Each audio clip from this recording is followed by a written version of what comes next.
pemirsa, apa kabar? Kita berdua dari studio VOA di Washington DC siap menemani pemirsa dalam acara She Magazine Sharing and Empowering. Saya Vina Muptadi. Dan juga bersama saya Ian Umar, senang sekali kita menemui Anda semua kembali di acara favorit kita semua, yaitu She Magazine. Dan kalau ngomongin soal favorit kamu untuk season di Amerika atau di wilayah Amerika Utara ini apa sih? Kan ada 4 kan, musim dingin, musim panas, gugur, juga ada musim semi. Nah, musim apa? Musim gugur adalah salah satu favorit saya pemirsa, karena di musim ini sudah mulai sejuk tapi belum terlalu menggigil. Ya benar. Udah gitu yang namanya alam, daun-daun sudah mulai berubah warna-warni jadi kuning, merah, jingga, cantik banget. Ya, terus festivalnya itu banyak kan aku punya 2 anak kecil, ada Halloween, bisa pakai kostum, ada Fall Festival, macam-macam. Kalau kamu apa? Hampir sama, tapi saya juga suka sebenarnya. Tapi musimnya itu adalah musim semi kalau buat saya. Musim semi itu kan udah warnanya juga udah berubah. Nah ini yang nggak ada sebenarnya kita alami kalau di tropical ya. Karena misalnya alam udah berubah jadi dari yang hijau terus jadi mulai berkembang dan cuaca itu memang yang nggak terlalu dingin, betul, nggak terlalu panas. Itu udah pokoknya udah yang cukup buat kita. Kalau kedinginan, aduh terlalu banyak pakai jaket tebal-tebal. Gembolan ya, malas. Kalau panas sama ya, panas di sini juga sama dengan di Jakarta loh, benar. Panas banget, terik, males kemana-mana. Maunya ngadem aja di ruang ber-AC ya kan. Dan pemirsa, apapun itu ya, kita suka sekali dengan yang musim-musim di Amerika. Kalau pengen ngalaminnya, mungkin kalau ada rezeki traveling ke sini. Yes. Atau kita juga akan share lewat video. Benar sekali. Ya, oke, kita punya banyak cerita menarik untuk Anda. Kita awali dulu dengan News Flash. Anna Mae Wong menjadi perempuan Asia Amerika pertama yang diabadikan di mata uang Amerika. Wajah Wong muncul di koin bernominal 25 sen yang dirilis Oktober 2022. Hal itu terjadi lebih dari 60 tahun setelah Wong menjadi perempuan Asia Amerika pertama yang diabadikan di Hollywood Walk of Fame. Perempuan Bosnia mengadakan pamerannya sendiri untuk memperingati ulang tahun ke-100. Nada Rudan baru mulai melukis pada usia 87 tahun agar tetap sibuk. Sumber inspirasinya adalah tempat-tempat dan alam di seluruh dunia yang pernah dikunjunginya dalam 10 tahun belakangan. Giorgia Meloni, pemimpin Partai Nasionalis Italia, diangkat sebagai Perdana Menteri perempuan pertama di negara itu. Perempuan 45 tahun ini pernah mengikuti pemilu lokal pertamanya pada usia 21 tahun dan menjadi Menteri termuda Italia pada 2008. Pemirsa She Magazine, hampir lebih dari 1.000 perempuan di kota Bandung, mereka berkumpul di depan gedung sate. Ngapain ini? Kayaknya menarik sekali ya. Ternyata pemirsa, mereka menari tarian merak untuk memperingati yang namanya Hari Perdamaian Sedunia. Nggak cuma 1.000 orang yang ada di depan gedung sate, tapi 300 perempuan lainnya juga ikut menari merak ya secara virtual. Ini acaranya diadakan oleh kelompok gotong royong perempuan dan tujuannya adalah untuk ikut merayakan Hari Perdamaian Sedunia lewat seni.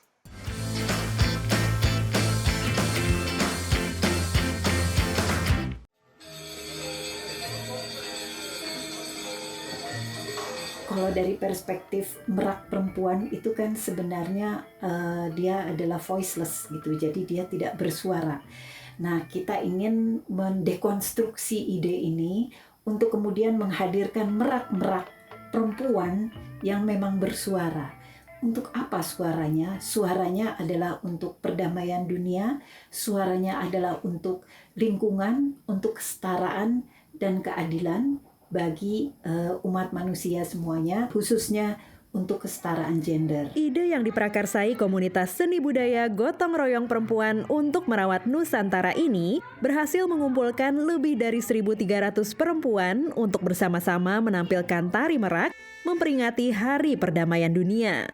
Kegiatan ini mengajak para perempuan lintas disiplin dan lintas wilayah seperti dijelaskan penyelenggara acara Marintan Sirait. Itu siapapun kita ajak untuk merayakan kebersamaan ini melalui tutorial yang sederhana. Jadi tariannya sudah disederhanakan, hanya terdiri dari 4 gerak, dan siapapun yang berminat untuk ikut mempelajarinya dan menjadi bagian daripada kerja gotong royong ini dipersilahkan untuk mengikutinya. 1.000 lebih penari tampil di lapangan Gedung Sate Bandung. Selain itu, 320 penari dari berbagai kota lain di Indonesia serta dunia tampil secara daring. Bersama-sama mereka membawakan tari merak sadunya. Merak sadunya bukanlah sekedar menari, tetapi nilai-nilai kearifan lokal adiluhung, gotong royong adalah semangat solidaritas di balik tari merak sadunya tersebut untuk menjaga perdamaian di tanah Jawa Barat dan di Indonesia. Ratna Carey, diaspora Indonesia di Washington DC yang sudah beberapa kali membawakan tari merak pada Festival Seni Budaya Indonesia di Amerika, ikut berpartisipasi. Jadi filosofinya itu adalah kebersamaan, karena biasanya tari merak dibawakan oleh beberapa orang. Kemudian juga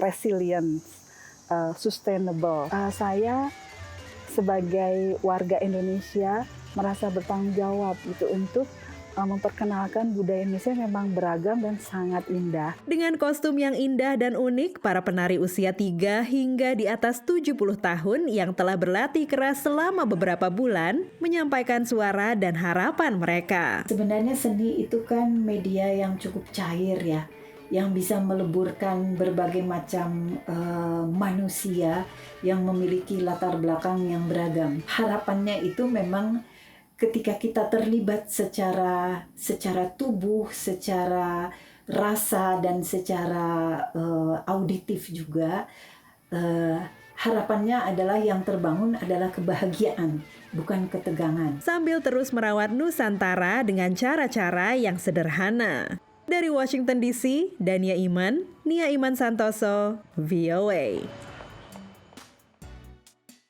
Tari merak kolosal tadi diikuti oleh para perempuan, nggak cuma di Indonesia tapi juga seluruh dunia, luar biasa ya. Semoga ini juga bisa ikut melestarikan budaya Sunda. Ya, pasti ada pesan khususnya, dan dari Amerika sendiri ada perwakilannya tadi ya.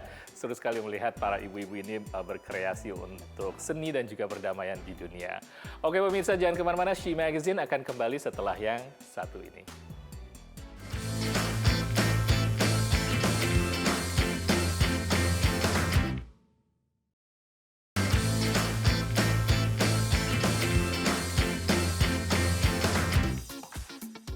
Pemirsa, Anda masih bersama She Magazine, sharing and empowering.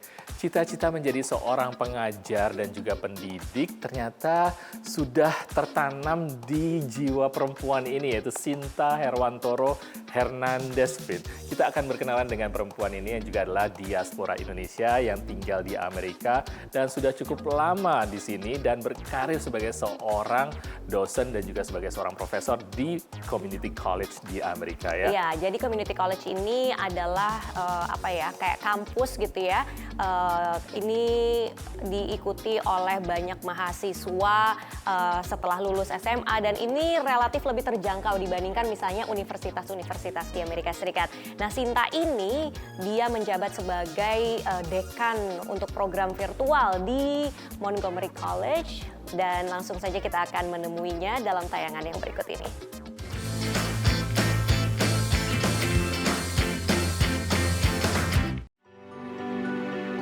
And in fact, I remember when we lived in a very small apartment in Langley Park, Maryland, I would line up all of my teddy bears and just pretend like I was teaching them. So I knew from there I wanted to go into education. I wanted to make a difference in the world by making the next generation better, smarter, more productive. Berkiprah di dunia pendidikan memang sudah menjadi cita-cita diaspora Indonesia ini sejak kecil. My name is Sinta Herwantoro Hernandez. I am the founding dean of the virtual campus at Montgomery College, and we are located here in Montgomery County, Maryland. Sinta Herwantoro Hernandez mulai mengajar sosiologi 15 tahun lalu di Montgomery College, Maryland. Dan sejak awal 2022, ia menjadi dekan kampus virtual pertama yang bertanggung jawab atas semua kegiatan akademis yang dilakukan secara daring. Sebagai institusi pendidikan pasca sekolah menengah yang terjangkau, Community College tempat Sinta bekerja memberikan akses pendidikan lebih luas bagi berbagai kelompok komunitas. Pilihan Sinta ini amat diapresiasi oleh gadis Arifia, diaspora Indonesia yang juga mengajar di Montgomery College. Jadi dia bisa sangat sukses di luar kalau dia mau, tetapi dia memilih untuk menjadi bermakna untuk justru di 60% rakyat Amerika Serikat yang memang imigran dan memang middle class dan memang ingin maju dan mempunyai cita-cita besar. Dedikasi dan peranan Sinta dalam dunia pendidikan, khususnya pengajaran daring, membuatnya terpilih menjadi satu dari 50 pemimpin perempuan negara bagian Maryland oleh organisasi Women We Admire. Sebagai anak keluarga imigran yang pindah ke Amerika sejak usia 1 tahun mengikuti ayahnya yang melanjutkan kuliah, keberhasilan ini memberi kebanggaan bagi sesama akademisi, termasuk Michael Mills, atasan Sinta di Montgomery College. It just demonstrates to young women at Montgomery College that anything is possible, and they just have to dedicate themselves to hard work, and they can go wherever they want to go. Melalui program Pedagogy Fellowship yang dirintis Sinta bersama Michael sejak 5 tahun lalu, Montgomery College merintis kerjasama dengan sejumlah institusi pendidikan di dalam dan luar AS, termasuk dengan Universitas Bina Nusantara di Indonesia. And we're very excited to be able to impact the students in Indonesia through the work that we have in this program. Sinta yang memperoleh gelar PhD di bidang sosiologi dari University of Maryland mengakui keberhasilannya didukung oleh suami dan kedua anaknya, serta kedua orang tua, khususnya almarhum ayahnya yang selalu memberi nasihat. Always be better than your best. Dari Rockville, Maryland, Dania Iman, Nia Iman Santoso, VOA.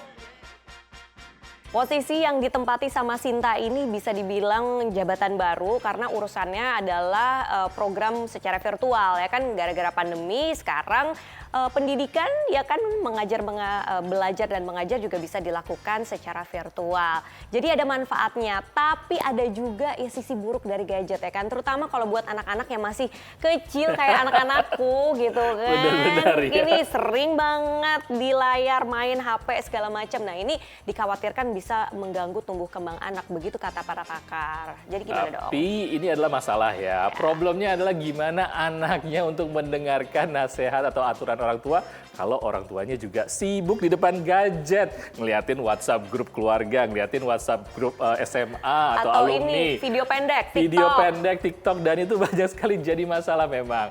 Tapi memang harus ada aturannya, harus ada disiplinnya dan gimana cara mengaturnya, waktunya yang tepat. Kalau pengen tahu, ada di liputan khusus bersama She Magazine.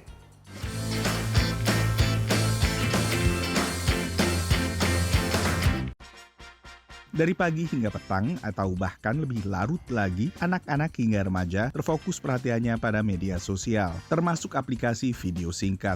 Social media use is super prevalent among American youth. Some recent data from the Pew Center say that about 95% of teens they surveyed use YouTube regularly, and about 19% use YouTube almost constantly. That's a huge amount of people and a huge amount of time that young people are spending on social media. Media sosial tak sepenuhnya negatif karena sang anak tak hanya mengkonsumsi hiburan, tapi juga berinteraksi dengan teman-temannya. Hanya penggunaannya saja yang menurut analis perlu dipantau orang tua. I think the reason why parents need to be concerned about young people spending a lot of time on screens is really about the idea that their brains aren't fully developed yet. Satu cara orang tua menjaga agar putra-putri mereka tak terlalu larut di medsos, menetapkan waktu bebas ponsel, misalnya saat santap malam bersama dan sebelum tidur. Karena itu, selain komunikasi, orang tua juga perlu memberi contoh yang baik.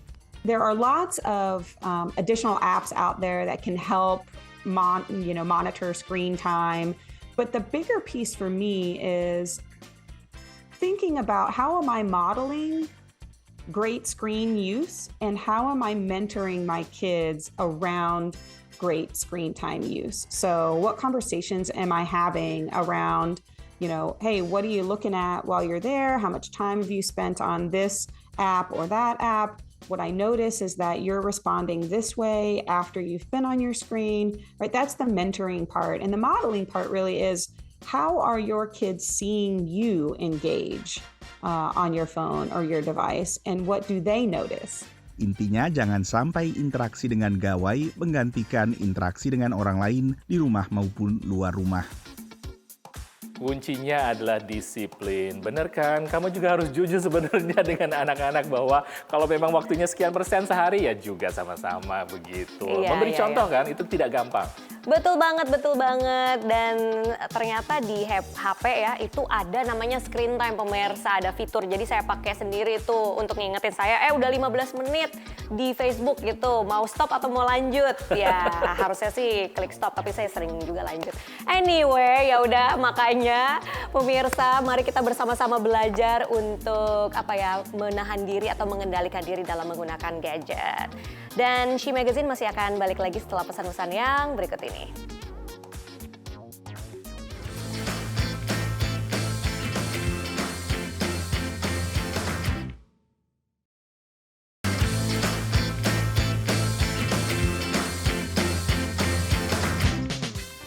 Welcome back di She Magazine, Sharing and Empowering. Tadi di awal kita sudah share dikit kalau di Amerika kan ada 4 musim. Dan salah satu favorit saya adalah musim gugur. Karena seru, ada festival yang namanya Halloween gitu. Ini adalah momen untuk anak-anak yang mau, yang seneng pakai kostum segala macam. Terus mereka juga bisa keliling dari rumah ke rumah untuk minta permen gitu. Jadinya kalau orang yang punya rumah dan mau berbagi ya itu harus nyetok permen juga. Siap-siap, di rumah sudah stok sih sebenarnya. Tapi ada masalah loh tahun ini pemirsa. Karena ini udah tahun ketiga pada masa pandemi kita mengadakan yang namanya Halloween. Kan memang ada masalah tentang rantai pasokan. Kayak misalnya untuk produksi sebuah makanan ataupun juga permen itu ternyata juga terimbas pemirsa, dan jumlah permen yang tersedia di sini juga semakin jarang ternyata untuk dicari. Tapi kalau kita sudah stok jauh-jauh hari demi anak, ya gimana dong? Harus ya, karena untuk Halloween. Tapi pengen tahu kenapa sih alasannya kok bisa jarang tahun ini permen-permen dan mungkin harganya juga melonjak, ada di liputan berikut.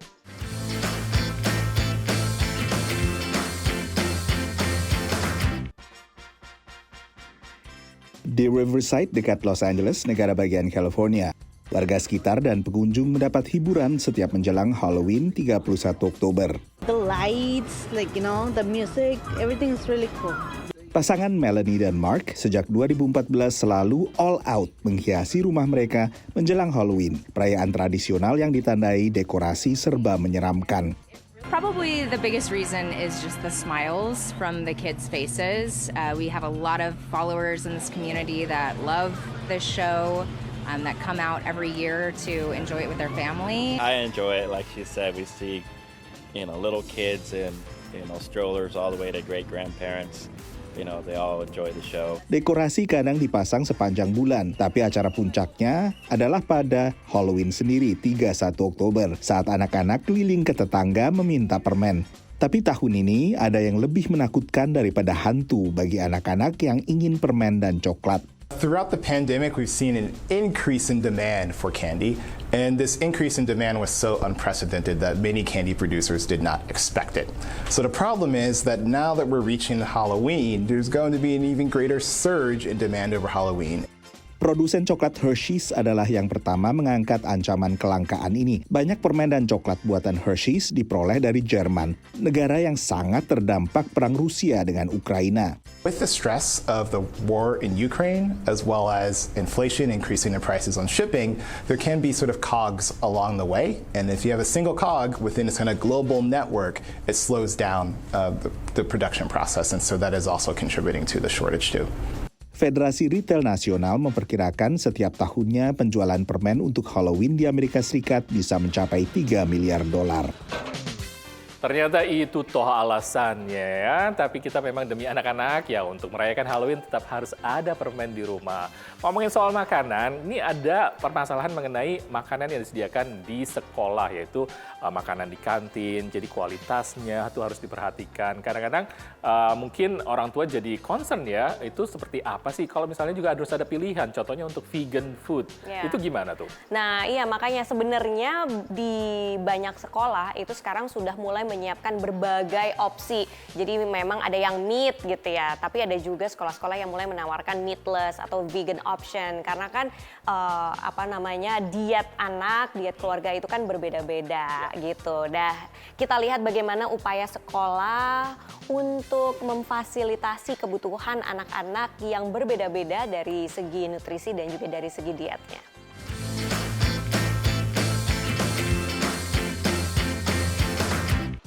Setiap Jumat, siswa sekolah negeri di kota New York mendapatkan opsi makanan siang vegan. Makanan yang sama sekali tidak menggunakan produk hewani, bahkan keju atau susu sekalipun. Vegan Fridays mendapat respons positif ahli kesehatan. And I think it's a really good first step to bring this to school because children are more vulnerable. They eat what they're given, whether it's at home or at school. They may not always have control over the food. So this New York City public schools offering this is a terrific first step.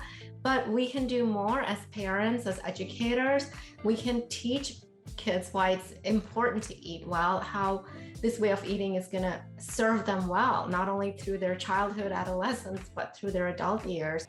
Vegan Fridays adalah salah satu program wali kota New York, Eric Adams, tak lama setelah ia menjabat awal 2022.